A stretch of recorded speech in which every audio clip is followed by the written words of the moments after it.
Bem-vindos a mais um programa Elga e Você. Eu sou a Elga Figueiredo e adoro estar aqui com vocês com muita informação, com credibilidade. E hoje, mais um dia de reprise. É muito conteúdo bom produzido nesse ano de 2022 que realmente fez a diferença. E um momento do nosso programa que também eu adoro é o exemplo que as pessoas que passam por aqui pelo nosso estúdio trazem a todos vocês. Vamos reprisar as trajetórias. Eu sou um apaixonado pelo que faço, né?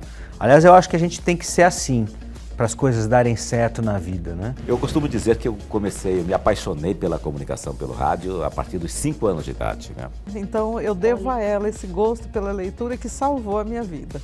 Quando fazendo o segundo grau, não pensava sequer em fazer direito, embora fosse o sonho do meu pai. Tudo isso e muito mais aqui no Elga e Você, que já começou.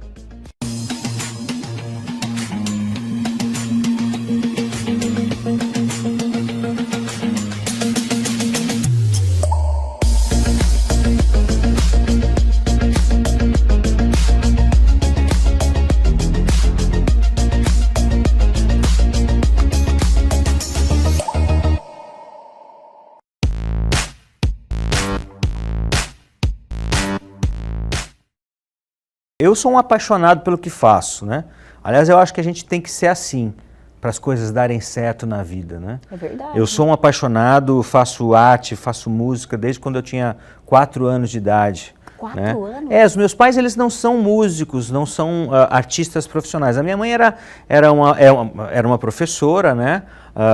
Muito entusiasmada com as coisas da educação. E na minha casa, meu pai é engenheiro, mas tocava violão, sempre gostou muito de música. E na minha casa sempre se consumiu muita cultura. Sim. Né? E eu, meu irmão mais velho, Eduardo, né? Mais depois a Priscila e o Álvaro, nós somos 4 filhos. Então a gente sempre consumiu muita coisa, muita leitura. Na minha casa tinha vários instrumentos, né? Cinema de arte, a gente discutia muito. Então isso veio como um processo muito natural, né? Para a família. E aí a minha carreira também acontece de maneira natural, começo muito cedo.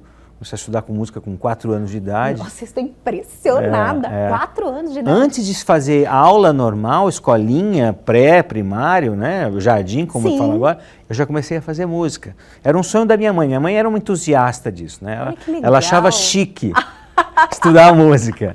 E aí pegou em mim, pegou no meu irmão essa coisa de desenvolver. E desde então eu me dedico muito, né? Eu sou um entusiasta, gosto, mas sou um estudioso assim profundo. Eu me dedico muito. Uma sensibilidade, né? Porque você atua em várias áreas. Além da música, você está no cinema, teatro. Exato. E para você é igual?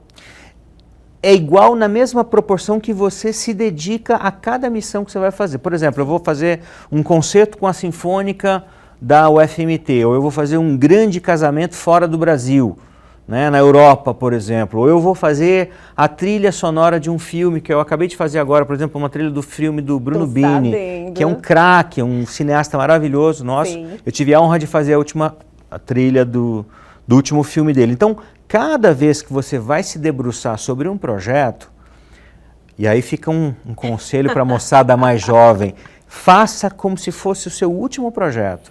Coloque ali toda a sua energia, coloque ali todo o seu empreendedorismo, todo o seu vigor, porque é muito provável que dê certo. Se você for fazendo as coisas, eu vou fazer, porque eu estou aqui, eu vou acabar fazendo de qualquer maneira, pode ter certeza que a chance de não dar certo é muito grande. E eu sempre fiz assim na minha vida, sempre me dediquei muito, sou um apaixonado.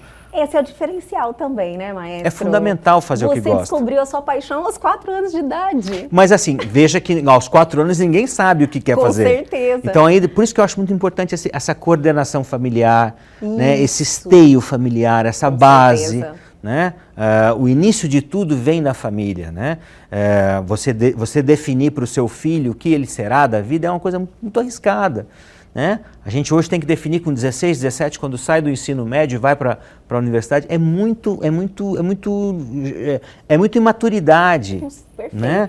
Então, concordo. esse fato da gente se permitir testar coisas, eu acho importante também. Graças a Deus e a sensibilidade dos meus pais, eles me colocaram, e aí tem um pouquinho de sorte também, me colocaram numa linha que eles achavam que era legal. Música, esporte, línguas, eu acho que a criança tem que fazer isso. Aí você vai percebendo cada uma, né, das partes indo se adequando, e aí a vida vai se encaminhando, e aí a responsabilidade de tocar isso aí com a maturidade é nossa, né? Então, eu acho que eu dei muita sorte e ajudei um pouquinho a sorte, porque quando a sorte estava lá, ela me encontrava trabalhando. Então, verdade. dei sorte.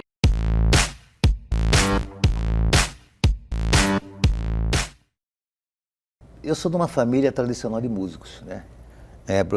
Para você ter uma ideia, o hino de São Benedito, que se toca aí, é do meu avô, João Marinho da Fonseca. Olha só, eu não tinha ido tão longe na pesquisa, Que sério? ele compôs esse hino de São Benedito na usina do Itaici. Meu avô era maestro da banda da usina do Itaici e meu pai, Luiz Marinho, foi criado na usina do Itaici. Então de lá vem. Assim. E meu pai era maestro Sim, a história do seu pai é bem marcante. É maestro da banda da polícia militar.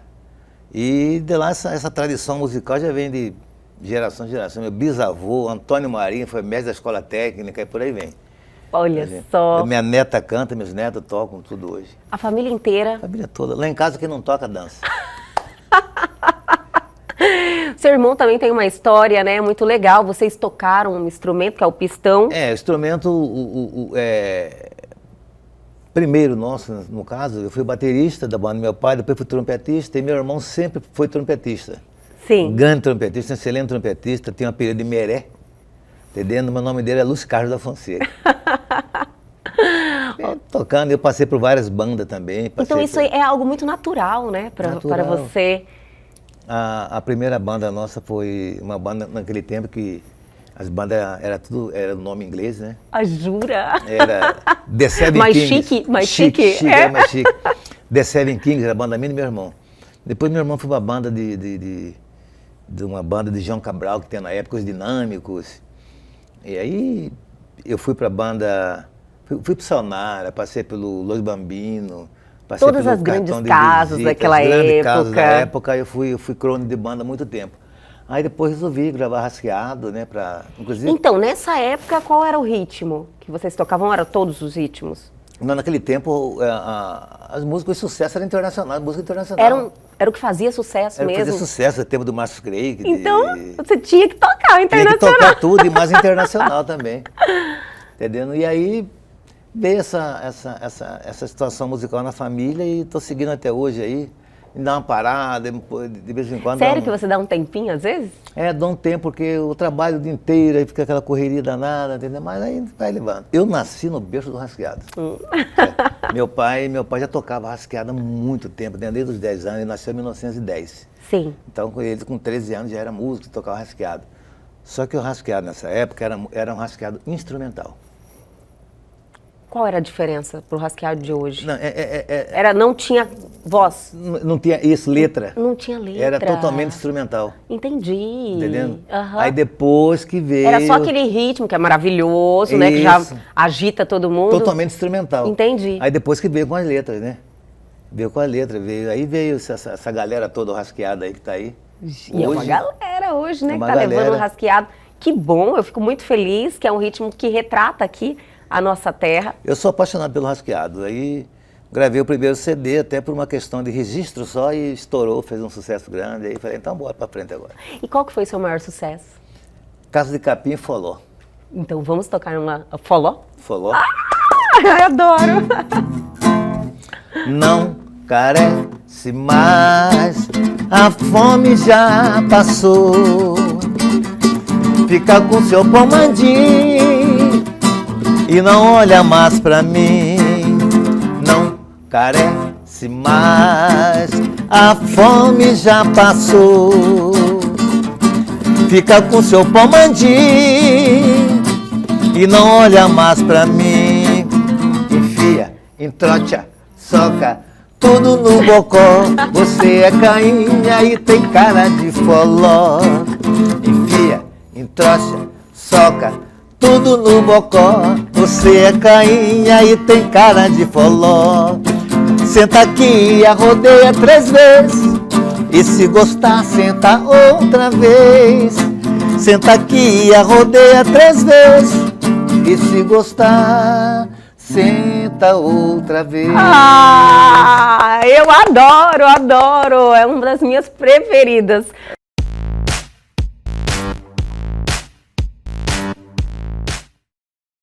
Eu costumo dizer que eu me apaixonei pela comunicação pelo rádio a partir dos 5 anos de idade, né? Porque eu me lembro que à época nós não tínhamos nem energia elétrica, eu sou da cidade de Cáceres, não tinha na minha casa, e os meus pais tinham o costume de ouvir rádio todas as noites, principalmente às noites. O rádio ficava ligado o dia todo, mas à noite a família se sentava, meu pai, minha mãe, e eu estava ali sempre ao lado deles, sentado e ouvindo as grandes emissoras como Bandeirantes, Rádio Globo, Guaíba, enfim, todos esses grandes profissionais. Eu achava apaixonante ouvir aqueles locutores. À época havia poucas locutoras, ouvir as músicas e as notícias. Ficava assim, sentia uma emoção muito forte quando ouvia aquelas vinhetas que ainda estão aí, como o Globo no Ar. Notícia, notícia, o mundo pela Tupi. Aí eu achava muito legal quando a pessoa trazia as notícias. Inicialmente eu não entendia como é que a pessoa falava ali dentro daquele aparelho. Depois que eu fui entender isso aí, eu já estava apaixonado. Na minha adolescência já pensei em ir para o rádio. A rigor eu comecei um pouco antes do rádio, que eu comecei também fazendo um trabalho meio que alto-falante. Alto-falante. Tinha quermesse. Trabalhando com a voz, né? Exatamente, tinha quermesse lá. Eu ia atrás para me oferecer e fazer aquele trabalho anunciando, fazendo os anúncios. Sim. E já com 13 anos de idade, eu me lembro que eu fiz o primeiro discurso. Foi, acho que naquela época, 3º ano primário. Estava extremamente nervoso, mas eu enfrentei. Que, na verdade, eu tinha... 13 anos, é um menino. Eu tinha paixão pela comunicação, mas eu era bem tímido, né? Na minha comunicação interpessoal, eu era super tímido. Agora, quando precisava falar, acho que eu mudava, né? Você vê que tem algo diferente, tem algo diferente. Aí, porque Exato. Outra coisa também, você falou 13 anos. Eu dou uma recapitulada. 13 anos, realmente, a gente não tem essa maturidade e você construiu a sua oportunidade. Há 13 anos. Exatamente. É verdade. Foi a oportunidade que eu tive de falar pela primeira vez diante de um público, e a professora me indicou e eu fui, fiz e pronto, né? Porque ela já percebia ali as poucas vezes que eu entrava para falar, para participar da aula, né? Ela percebeu a minha desenvoltura nesse sentido. Mas eu fui para o rádio em 1979, aos 19 anos de idade. Né? Foi um processo, porque não existia rádio em Cáceres, e foi construída, implantada a radiodifusora de Cáceres, com prédio próprio e tal. Eu acho que foi a primeira emissora com a estrutura já dela, própria para rádio, né? E ela foi inaugurada em 78, o Dia do Trabalho, o Dia do Trabalhador. E eu fui lá pedir emprego, o proprietário da rádio perguntou, você faz rádio? Eu disse, ainda não. Ele disse, então volta depois da inauguração, que nós vamos ver onde que você se encaixa, onde que eu vou aproveitar você. Não gostei do aproveitar. Olha, falei, eu não vou voltar. Estava meio marrento já, né? Isso que eu ia falar, marrento. Eu não vou voltar, não. Sabia mas o que queria, né? Exato. Mas ele vai me ver falando em algum lugar, e foi isso que aconteceu. Ele me viu falando na praça, no evento, em que a rádio estava transmitindo, e aí ele me chamou. Num sábado, ele me falou, vai lá na segunda-feira. Olha, tô perdendo aquele talento, deixa eu correr atrás. Vamos conversar. Aí fui lá e falou, quer fazer um teste? Quero, claro. Aí à noite, voltei, né? À noite ele marcou pra gente fazer um teste. Eu fui fazer o teste e tal. Mas eu estava muito nervoso, pensei que não ia passar, né? Falava 5 palavras e errava 8. Olha só. Mas ele gostou, a equipe toda gostou. No outro dia, eu voltei no outro dia, eles estavam ouvindo o meu teste. Olha! E eu fiquei ali meio escondido, né? Eu era um menino muito magrinho, né? Pesava 59 quilos. Então, eu fiquei ouvindo e eles dizendo, poxa, a voz dele é isso, tal, é super legal, tal. Até que eles se deram conta que eu me encontrava ali, ao lado deles, né? Aí ele fez algumas correções, pediu para eu ficar 2 meses lá ensaiando, e assim ocorreu, né? Fiquei 2 meses ensaiando e comecei a trabalhar. Um horário muito bom. Qual horário? De 2 às 5 da manhã. Maravilhoso, né? Fazer ao vivo, já era ao vivo. Ao vivo ainda? Chamava-se Brasil Caboclo.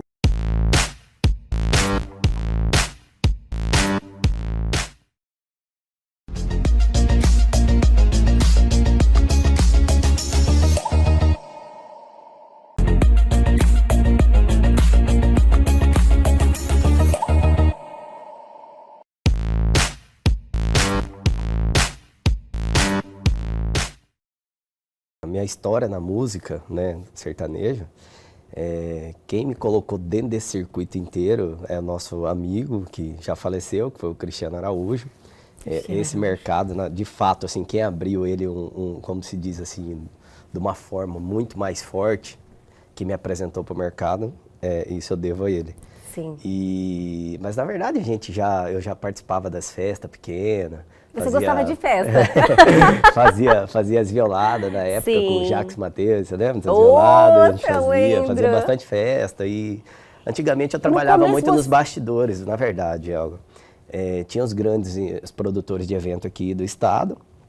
E como eu era muito menino, né, então eu ficava nos bastidores trabalhando mais ou menos ali pros caras. Mas olhando. E correndo ali, né, comprava as operações dele, por exemplo, ele tinha uma operação, um evento para ele fazer em Rondonópolis, lá em tal cidade. Eu preciso de um cara para cuidar de toda a logística lá para mim, do sistema de bares e tal. E eu era essa pessoa que ia fazendo esse meio de campo para eles e trabalhando com isso. E aí, quando teve a oportunidade de eu estar fazendo os meus, né, que eram os menores e tal, Sim. E aí eu comecei. Aí quando eu comecei com esses menores, eles começaram a ficar um pouco mais grandes, igual você falou. Era mais as festas, de repente, Sim. começou a tomar proporções maiores. E aí foi quando o nosso amigo, em 2012 ali, né, deu aquele boom, aquele estouro mesmo. Verdade. Que aí quando a gente se Abriu projetou para o mercado. as portas. Aí ele abriu esse mercado para mim. Existe um ponto-chave que eu estou percebendo aí em tudo que você está me contando, que se chama relacionamento, né, Elson? Com certeza. Você construiu um relacionamento muito forte. Relacionamento nesse mercado é tudo, Essa Elga. sensibilidade, você entendia, você falava, nossa, eu tenho uma oportunidade de construir algo forte. Você sempre pensou assim? Ou foi acontecendo? Na verdade, o mercado, você precisa de alguém que te coloca dentro dele, né? Você não chega hoje, posso ter dinheiro, pode ter tudo. Você não entra dentro do mercado. O mercado é um mercado bem fechado mesmo, porque é uma questão de confiança. Então, os empresários, por exemplo, a empresária do Gustavo, do Henrique Juliano, esses caras, eles não estão pelo dinheiro, eles estão pela confiança na pessoa, porque eles analisam, eu tenho um produto hoje, vamos supor, igual o Henrique Juliano, um produto que vale, né, um valor muito alto, Sim. Uma marca muito alta, e não dá para me colocar para qualquer pessoa só porque a pessoa tem dinheiro vai acontecer essa realização do show. Né? Não acontece. Não acontece. Porque eles se preocupam muito com essa entrega do evento, eles têm essa confiança. Lógico, tem todo um trâmite a seguir, com certeza. né, Então, Elson? é igual eu te falei, quem me colocou dentro desse mercado, já com os grandes empresários, com os grandes produtores no Brasil, foi o nosso falecido amigo Cristiano Araújo. Nossa, ele abriu essas portas para mim. E aí, quando ele abriu, aí também depende da gente, né? Mas, na verdade, eu venho fazendo já muita coisa faz tempo, né? O ditado é prova disso, eu né? gerenciei o Jerome durante quase 5 anos, cara. Então, assim, desde os meus 16 anos, eu já estava ali nos bastidores, igual eu te falei, eu sempre venho nos bastidores. E esse conhecimento é importante, né, Elson? Com certeza. Você sabe Com certeza. tudo, do começo ao fim. Com certeza. Então, eu sei que às vezes a gente não tem olhos para tudo, né? Você não consegue ver, então você precisa de pessoas de confiança para estar com você. Mas você saber todo o processo faz toda a diferença. Toda a diferença. Isso é uma coisa que desde quando eu comecei no ramo de bares e restaurante, né? Que eu fundei o Ditado em 2008. Então ali eu conheço todo o processo E você está junto mesmo ali. Sim, sim, desde Você fica na montagem dos eventos, ele tá lá. Desde a operação da cozinha até o bar, até o atendimento, tudo. Então, eu sou uma pessoa que eu conheci tudo. Sistema de bares, restaurante, casa de show, tudo. Então, eu venho desse mercado, né? Igual eu te falei, só que há muito tempo eu vinha nos bastidores.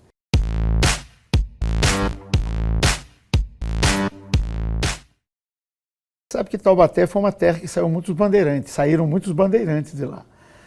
Nas bandeiras, nas monções. E eu acho que eu carrego esse sangue bandeirante vem de você. De desbravar. Não desbravar o mundo, desbravar a minha alma. Sim. Porque Deus me deu 3 cidades em forma de presente, né? São Luís do Paraitinga, onde eu nasci, Taubaté, onde eu me criei, e Cuiabá, Mato Grosso, onde me realizei. Mas as 3 cidades estão dentro do meu coração de uma forma assim, divinal. Jura? Aí difícil a briga ali. Eu tinha já as minhas coisas todas lá em Taubaté, o Vale do Paraíba, região riquíssima ali no interior de São Paulo, mas eu queria construir uma história que eu pudesse um dia olhar para trás e falar, poxa, eu construí, com a ajuda de muitas pessoas, uma trajetória de arte, de cultura, de música e de amizade, né? Eu gosto de semear amizade e colher frutos de boa convivência. Então, eu acho que Deus é que cuida da vida da gente. E eu sempre me entreguei a Deus, a Jesus Cristo, o Divino Espírito Santo, Nossa Senhora Aparecida, que é ali do lado de Taubaté, e São Benedito, que é o meu santo. Tem uma história, padroeiro, né? Você viu o documentário. E aí, Elga, dentro das minhas pesquisas, eu vi que Mato Grosso, o Centro-Oeste, mas em especial Mato Grosso, iria chegar no ponto que chegou hoje, hein? Eu vi isso em 84. Visionário. E eu pude crescer com Mato Grosso. Sim. Crescer com Cuiabá. Então aqui eu sou feliz e hoje a obra que eu tenho aqui é que está nos projetando eu, Henrique Claudinho, para o Brasil. Com certeza.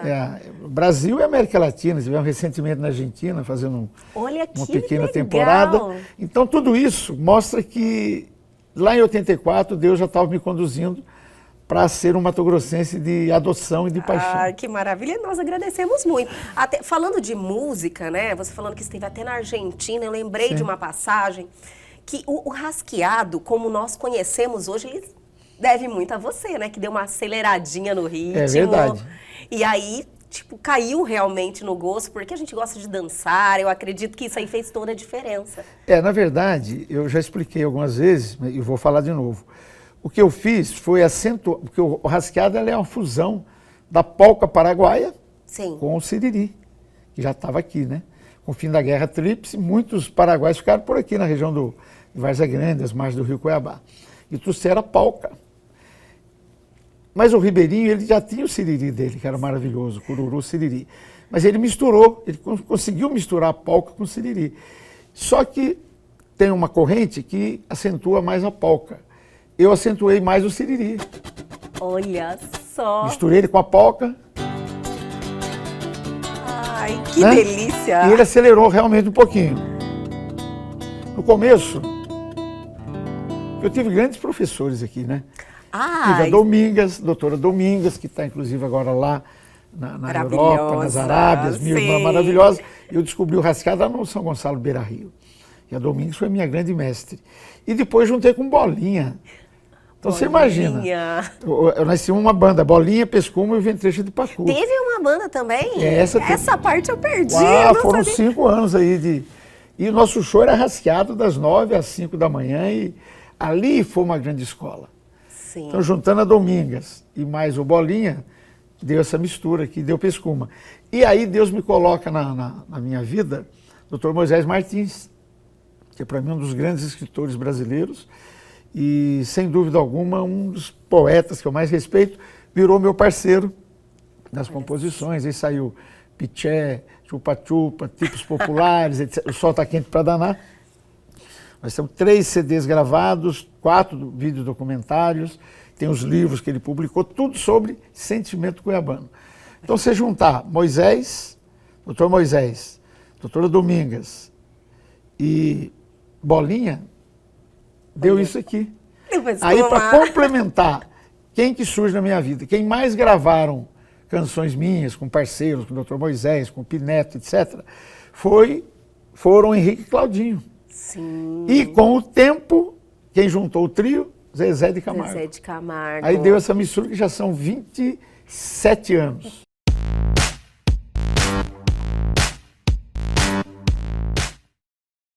Eu nasci em Pochorel. Na verdade, eu nasci num garimpo.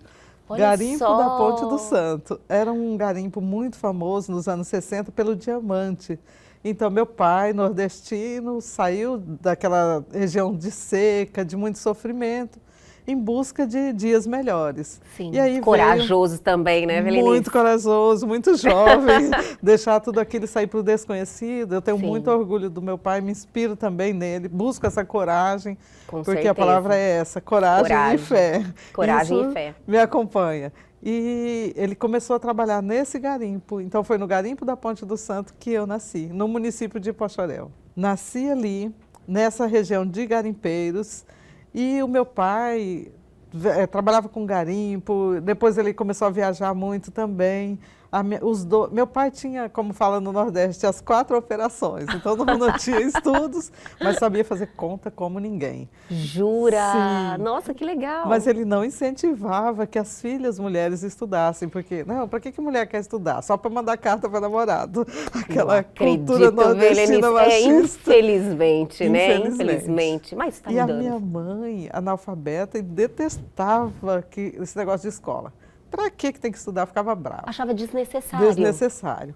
Mas a minha madrinha, que é esposa do meu padrinho, que veio lá do Nordeste com meu pai, também o meu padrinho veio, e aí conheceu minha madrinha lá na Ponte do Santo, e lá eles casaram. A minha madrinha, ela é órfã, ela foi criada no internato, que existia aqui no Mato Grosso, ela Sim. foi no internato em Guiratinga. Como que é o nome dela? Ivaldina. Ivaldina. É. Eu já Então, vi que saiu dali. Saiu. Minha mãe estava grávida, ela lendo uma revista, porque ela lia muito. Aí ela viu lá, oradora da turma, Vilenice Tirone Machado. Falou para minha mãe, olha, Milda, que o apelido da minha mãe é Milda, que nome bonito para você colocar se for menina. E aí, nasci menina e assim foi colocado o meu nome. A minha madrinha, ela incentivava os filhos dela e a mim, que era a afilhada, e como se fosse uma filha, Sim. a leitura. Então, eu devo a ela esse gosto pela leitura que salvou a minha vida. Eu queria fazer concurso para o Banco do Brasil. Você pensou? Pensei, falei, nossa, como é bom trabalhar no banco, como é bacana. Estabilidade, né? Isso, aquela época, nossa, ter um cheque ouro era o máximo, todo mundo aceitava, hoje quase não se usa Nem mais o usa mais cheque. né? E aí eu fui fazer o concurso do Banco do Brasil, e eu tinha muita dificuldade em matemática, sempre gostei muito de escrever, Eu de também, ler. você acredita? Eu também, a matemática, né? Inimiga da matemática. Isso, eu lembro que no início eu chorava, porque eu não conseguia e tal, e depois fui melhorando. Resultado, passei no concurso do Banco do Brasil, que à época ele era nacional, e eu fiquei em 49º lugar no Brasil. Então, Olha fiquei muito orgulhosa. só. E o meu pai, ele ligou para a família no Nordeste, contando que a filha tinha passado. Final de e Copa do tal. Mundo, né? Então, aí eu falava, nossa, eu sou inteligente, eu passei, olha a cabeça, né? Essas coisas que a gente vai ouvindo. Sim. Então, eu digo sem medo, qualquer coisa que nós falarmos, vou fazer, nós conseguimos, nós somos capazes sim. Pode não ser tão rápido, porque Sim. temos facilidade em algumas áreas, dificuldade em outras, mas eu não tenho dúvida, qualquer coisa. Quero fazer, então pode se dedicar que você consegue.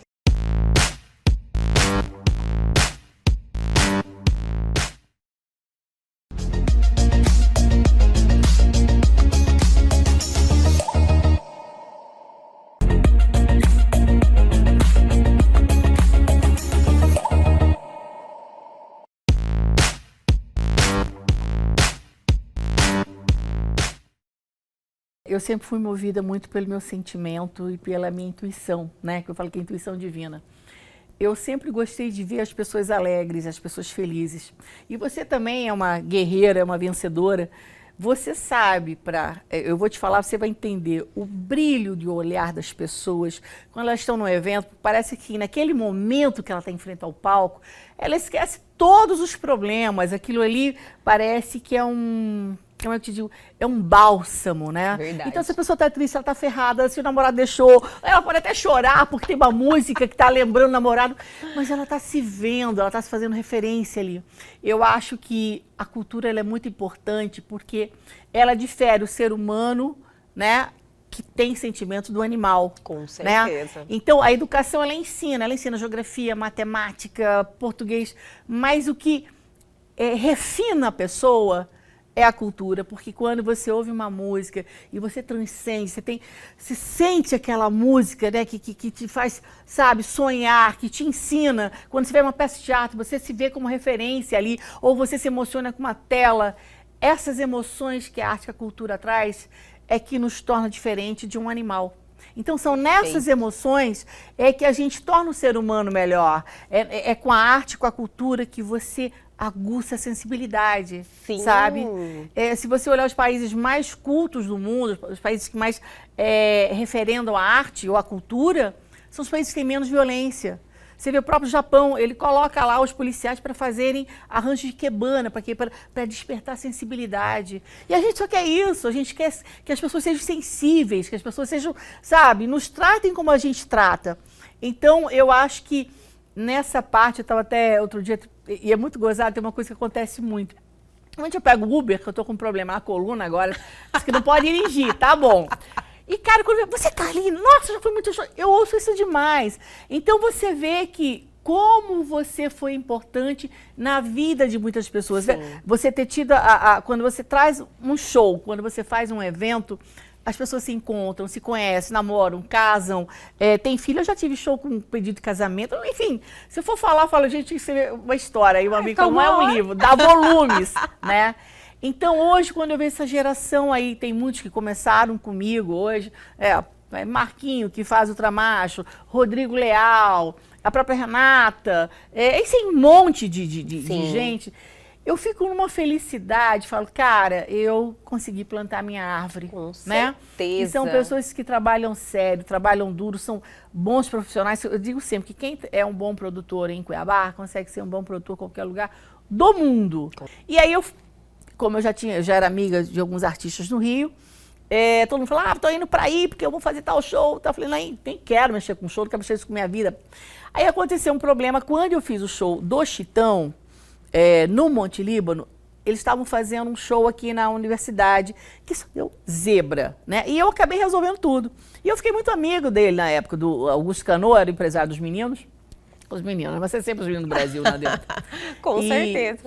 E aí ele falou, cara, você se vira que eu vou trazer Xuxa aqui, você vai fazer. Eu falei, você tá louca? Eu não vou mexer com isso, não quero mexer com show. Isso é 1990. Então. Aí ele se vira. Aí eu me lembro que ele mandou até um cara que é um querido, Pelé, hoje foi muito tempo, até braço direito de Ratinho, trabalhou com o Roberto, enfim. E ele ficou 3 meses comigo. E aí começou o Fagner, era amigo meu no Rio, não, eu tô indo pra isso, vai fazer. Aí comecei a mas peraí, aí, eu vou fazer? Bom, como é que vai ser o nome da minha empresa? Não tem que ter nome, é Carlina, porque todo mundo conhece, eu ficava falando, eu coloquei Sunshine, que Carlina, não, é Carlina Promoção, então ficou Carlina. E eu acabei fazendo o show da Xuxa 3 meses depois, e foi considerado em 1990 a melhor produção de toda a turnê de 90. Que maravilha. Então, assim, meu primeiro trabalho, e assim, Xuxa não é como é hoje, né? Eram 12 carretas, 126 pessoas. Era o show dela. Meu senhor. E aqui uma logística, né? Que absurda, você tinha que fazer absurda mesmo. E aqui ainda tinha uma pitadinha, que foi uma semana de chuva. As pessoas perguntavam na rua, Carlina, eu tô preocupada com você. O que você vai fazer com essa chuva? Deus na frente. Cara, foi muito lindo. A hora que uma mulher entrou, Xuxa, uma querida, entrou no palco, parou a chuva, realmente foi mágico.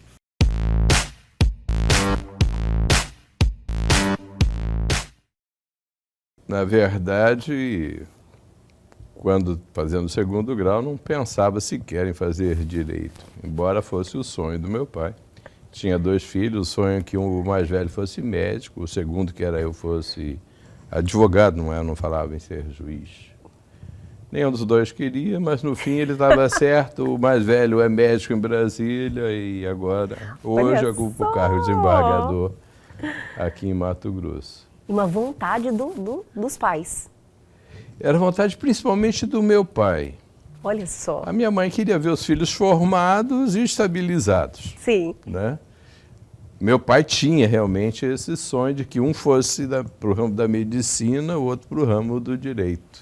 Olha que interessante isso. E acabou sendo, embora pegamos nós dois caminhos diversos, eu estava no caminho realmente da comunicação, fiz o curso de 2º grau redator auxiliar, trabalhava na Rádio Paranavaí. Eu fiquei impressionada, doutor, quando você me contou um pouquinho, antes de iniciarmos a entrevista, que você gostava de comunicação. Porque a comunicação, ela é contagiante. Contagiante. Ela, sim, realmente, ela te envolve de uma forma que você fala, nossa... Agora, o direito é totalmente diferente. Apesar de ter, assim, uma certa conexão, porém, você tem a comunicação, você lidar com mais pessoas, o direito é um pouco mais solitário, né? O direito depende muito do, vamos dizer assim, do tipo de ser da pessoa que milita. Né? O advogado, o juiz deveria ser-lo também, todos os operadores de direito são um comunicador por natureza, porque nós conversamos muito, seja oralmente ou seja escrevendo a palavra, digitando. Né? Nós comunicamos demais. Nós temos como ferramenta a comunicação. É algo importante essa comunicação, inclusive, né? Perfeito. Se fazer entender.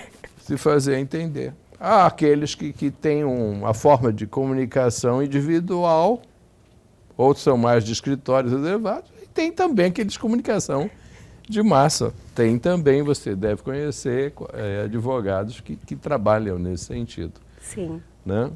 Mas, essencialmente, nós trabalhamos com comunicação, porque nós precisamos redigir muito.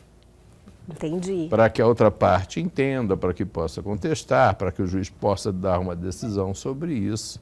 Então, o poder da comunicação é muito grande dentro da nossa área. Está ali, né? Também está ali no operando a comunicação no direito. E como é decidir? Eu acho que uma das maiores dificuldades do ser humano é tomar decisões, tá? Ter atitudes, tomar decisões. As pessoas têm um pouco insegurança, talvez, poderia dizer assim, dentro de si. E no seu caso, você trabalha diretamente com isso. Como foi no início lidar com essa responsabilidade? Menos difícil do que parece. Embora de curta duração, minha vida de advogado foi 3 anos e pouco, foi o tempo suficiente para prestar. 3 anos? É o tempo necessário para prestar o primeiro concurso. Tá? E como advogado, eu ganhei algumas ações, estava começando bem. Eu formei em março de 88, em junho teve o concurso interno na Caixa Econômica do advogado e em agosto era advogado da Caixa. Olha então foi uma coisa assim, muito rápido. E praticamente só tive um cliente que foi a Caixa Econômica Federal. Tive um só que não foi e foi excelente, porque era até um conhecido do meu pai que me arrumou este caso. Um dos primeiros processos. Um caso de lesão corporal culposa, inclusive. Eu fiz uma contestação, mas essa peça serviu para contar o tempo necessário para me inscrever para o concurso. Olha então, ela tem um ponto importante nessa história. Mas, como eu estava dizendo para você, como advogado, o advogado, necessariamente, ele tem que ser parcial. Ele é contratado por um cliente para defender os seus direitos. Então, ele tem que ser parcial. Quer ser imparcial, vai ser magistrado, promotor, né? E essa parcialidade, com essa parcialidade eu ganhei algumas ações que eu achava injusto. Eu não ficava satisfeito, eu não ficava bem. Tinha aquele conflito? Entre ganhar e por que ganhei, ou seja... Entendi. Né? Ganhei, puxa, legal, mas não foi legal porque não é justo. Então, para mim, talvez tenha sido mais fácil decidir... Entendi. Do que ser parte, do que advogar a favor da parte.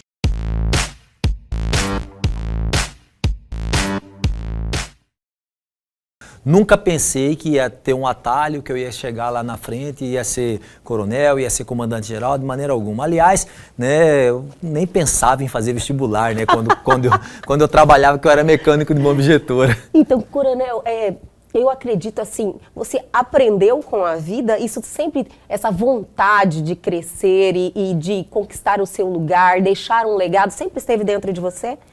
Eu acredito que sim. Eu sempre fui movido por desafios. Né? Eu lembro que quando eu estava na retífica trabalhando como objetor, um colega que me chamou, né? Falou, vamos fazer vestibular? Eu falei, não, cara, quero saber disso não, já estou terminando o 2º grau, estou com a grana para comprar um fusquinha e, poxa, tu já tem profissão. Ele, não, vamos fazer, cara. Eu falei, cara, não sei nem para que eu vou fazer. Ele falou, não, faça para engenharia florestal. E aí eu fiz. Nessa que eu fiz para engenharia florestal, eu não passei, eu fiquei frustrado não, fiquei assim me cobrando, poxa, eu estudei a vida inteira, não consegui passar nisso, vou estudar. E aí eu trabalhava de dia, estudava à noite, trabalhava de dia, estudava à noite. Falei, vou fazer agora no meio do ano para geografia. Fiz, não passei novamente. Cara, que loucura. Eu falei, meu Deus, olha, devo era ser o destino, muito... era o destino. Pode ser. E aí, numa dessa, eu falei pro meu pai, vou parar de trabalhar, vou pegar o dinheiro que eu tenho no banco, fiz um planejamento e vou pagar meu cursinho e vou fazer para isso aqui. Eu tinha achado um folder que eu tinha recebido no 2º grau, lá atrás, e guardado no meio do caderno, vinha um folder assim, venha ser oficial da Polícia Militar. E isso aí, falei, poxa, cara, eu vou fazer isso aqui. Mais importante, lá no meio do encarte, falava lá que você recebia uma ajuda de custo para estudar. Eu falei, nossa, isso aqui é o que eu quero, né? E aí eu entrei na carreira militar, né? Passei aí tinha 18 anos e foi toda uma caminhada. E aí quando eu já era 1º tenente, eu nunca tinha pensado em entrar em BOP, trabalhar nessa parte mais operacional especializada, né? Sim. E acabei que também quando eu cheguei lá e passou 2 meses ali, um colega falou, vai ter um curso em tal lugar, você passa no TAF? Falei, eu passo no TAF. O que é o TAF? É 10 barra, nadar fardado, flutuação fardado, correr com casco coturno, salto em distância, salto em altura. Eu falei, cara, eu não faço nada disso, mas eu já tinha falado que eu ia passar. Agora eu vou. Vou ter que treinar. Treinei 6 meses, fui lá e fiz, passei, terminei o curso. E assim foi, né? E quando eu voltei desse curso, que era um curso de ações táticas, lá no BOP do Piauí, eu voltei e teve uma reunião um dia de oficiais e um coronel falou assim, muitos têm curso disso, curso daquilo, mas ninguém tem curso de operações especiais. Aquilo também soou para mim como um grande desafio. Eu falei, vou fazer um curso de operações especiais. Já que esse coronel está pensando isso, né? E nisso eu fui fazer também. Fui lá, treinei mais um tempo lá, fui lá, passei mais 5 meses da minha vida, voltei, o coronel já tinha até ido para reserva, né? Mas enfim, valeu a pena. Movido a desafios mesmo, isso sempre. aí é um traço marcante da sua personalidade.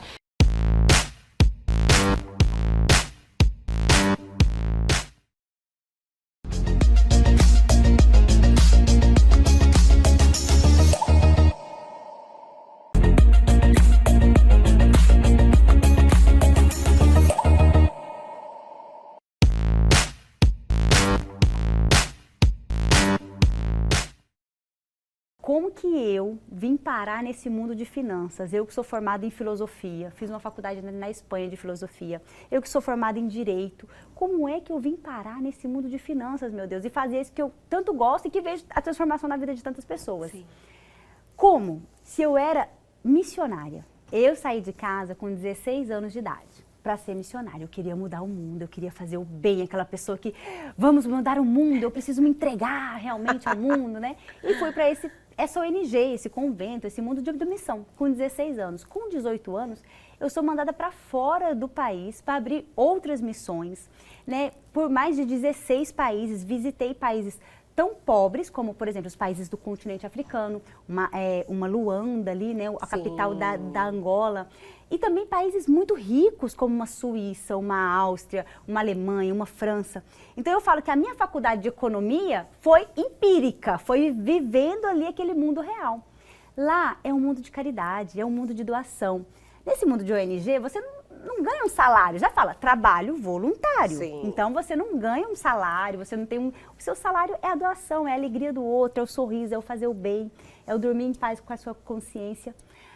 Mas eu tive um problema e eu fiquei doente. Então uma missionária naquele momento, naquela situação, não podia. Eu tive um staff, tive 2 staffs, né?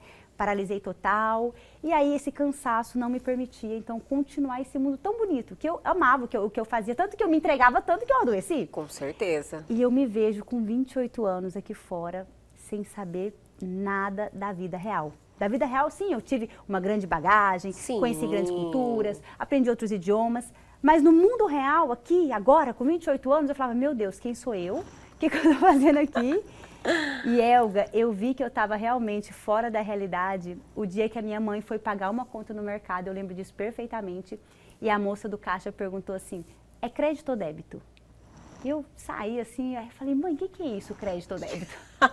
Então, gente, se você que está em casa, se você sabe a diferença de crédito e débito, olha, você sabe muito mais de finanças do que eu lá com 28 anos, quando tive que começar a estudar finanças. Então, você já está bem mais adiantado do que eu. Em 5 anos, muita coisa mudou, né? Em 5 anos, eu sempre falo assim, eu coloquei lá, eu fiz um mural dos sonhos, tudo que eu queria conseguir em 5 anos. Esse mural é maravilhoso. Esse mural é maravilhoso. Menina, essa semana eu ainda dei um cheque em um e eu vou te falar qual que foi. Jura? Coloquei tudo que eu queria. Eu quero fazer uma faculdade, eu quero passar no Enem. Primeiro passar no Enem para conseguir a faculdade, né? Passar no Enem para conseguir a faculdade. Eu quero me formar em Direito, eu quero conseguir um emprego em um escritório. Não quero ficar vendendo trufa na rua, gente, é muito quente. Então, vamos no escritório que tem ar-condicionado em Cuiabá, né? Em 2021, eu quero isso, eu quero fazer uma viagem de 15 dias para a Europa. Gente, eu não tinha nem emprego, como é que eu estava sonhando em fazer uma viagem de 15 dias para a Europa, né? E coloquei todos os sonhos, né? Em 2021 eu vou me formar, em 2022 eu já quero estar na minha casa, em 2022/2, que é semestre, né? Eu quero estar com um carro novo, 0 quilômetros, assim, uma dança, até coloquei o modelo do carro, fiz o mural do sonho. Todo mundo que olhava falava, meu Deus, mas eu só fui dando cheque. Mural.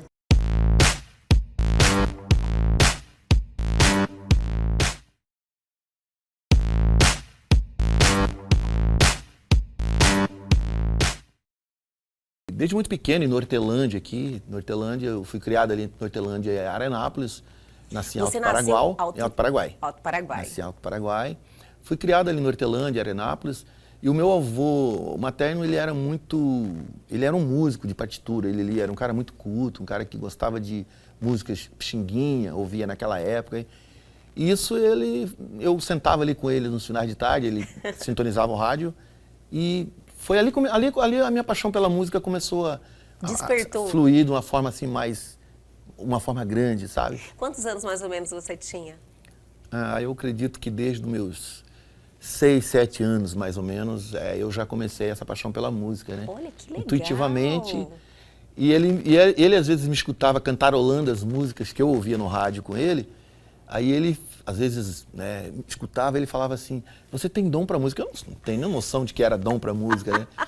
E eu sempre ficava com essa coisa, né? Sim. Olha, que bom que tá no sangue! E isso, graças a Deus, logo em seguida eu comecei a participar de festival, por influência dele, lógico. Cantar naqueles festivais que chegava na cidade e tudo mais. E logo em seguida, né, alguns anos depois, eu e o Álvaro, um primo meu, o Nonô, a gente começou a tocar violão lá em Nortelândia, intuitivamente. E depois viemos para Cuiabá estudar, na época no Colégio São Gonçalo, né? E chegando aí, a gente começou a tocar eu comecei a tocar em todas as missas que tinha, né? E fui aprendendo, fui desenvolvendo e depois... Você iniciou com violão? Violão.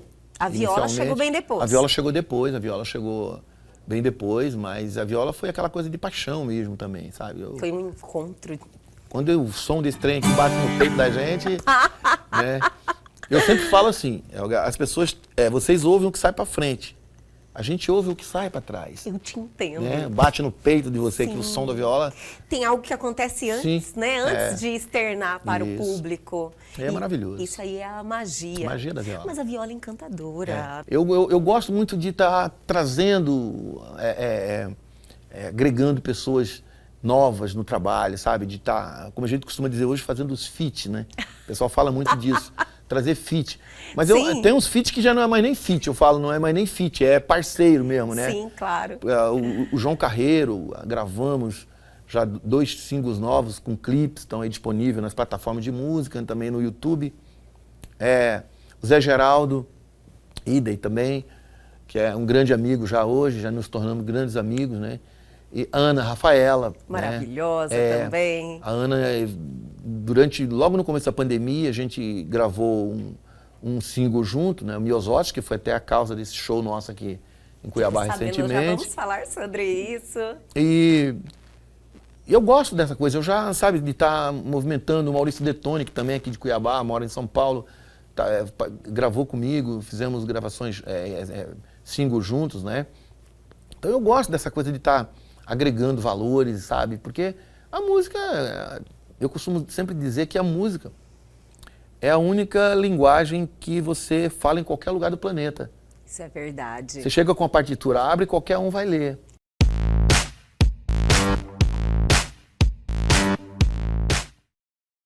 Eu começo lá em 2014, né? Mas antes disso eu trabalhava no segmento de imóveis planejados aqui em Cuiabá. Tinha loja junto com a minha esposa em Cuiabá e Várzea Grande. E aí, nesse momento final ali em janeiro para fevereiro de 2014, eu acabo desfazendo da empresa do segmento. E ali naquele momento, né, ficando ali 12, 13 anos trabalhando com móveis planejados, aí eu falei, cara, o que eu vou fazer da vida, né? Sempre eu soube só vender cozinha, fazer o que eu fazia. Sim. E aí me vi numa situação de que, cara, o que eu faço? Sério, você teve esse momento falando, meu senhor. Pois é, e agora? porque você imagina uma pessoa que já tem uma profissão ali, naquele período de 12 anos, fazendo sempre a mesma coisa, já sendo realizado naquilo que você faz, Entendo. né? Você praticamente ali começa de baixo, para você chegar onde você chega ali, você fala, caramba, passei por muita coisa. Quando você acha que você já está no topo, você fala, caramba, aí você vai lá para baixo. Você fala, vamos escalar de novo o Everest? De novo. Então vamos lá, começamos, colocamos a roupa e fomos escalando. E aí começa em 2014, com uma ideia de fazer em Cuiabá o que eu não assisti aqui.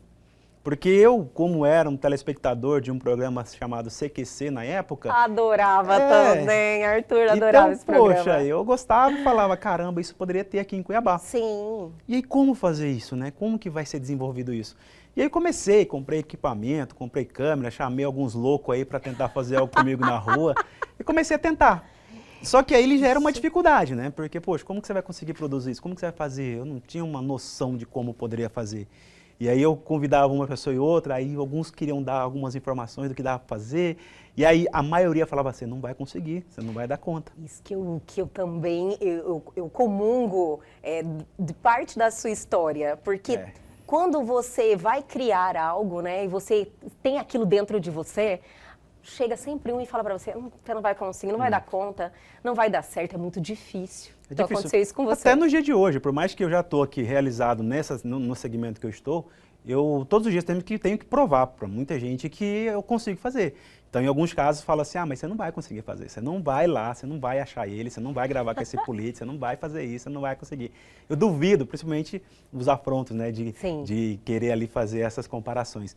Mas nesse caso, quando eu vou e faço essas reportagens, eu começo a fazer um tipo de entrevista na Câmara de Vereadores de Cuiabá, onde lá era final de ano, dezembro de 2014, eu fui perguntar para os vereadores, né, falar sobre os projetos de leis que eles se realizaram naquele ano. Aí apenas 5, né, falei, vereador, nesse período aqui de 2 anos, ou neste ano, quantos projetos o senhor apresentou? Então, a maioria não conseguiu falar nenhum.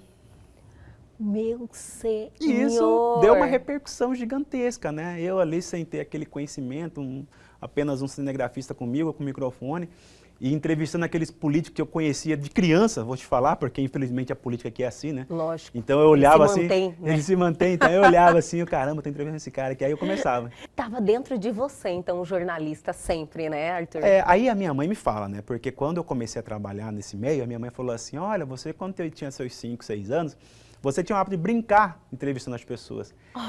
Aí ela me lembrou, e isso eu, lógico, busquei na memória, eu pegava uma caixa de sapato e fazia de filmador, pegava o rolo do papel higiênico, era a lente da câmera, fazia um furo, colocava. Adorei! E aí tinha as caixas de creme dental, que era Colinos, que nem existe mais, que eles pegavam as caixas do creme dental ali e brincavam de microfone. Desmontei um carrinho meu de controle remoto para pegar um fiozinho com uma lâmpada vermelha, coloquei numa pilha e a lâmpada era que ficava vermelho que estava gravando. Então assim, como que eu criei aquilo?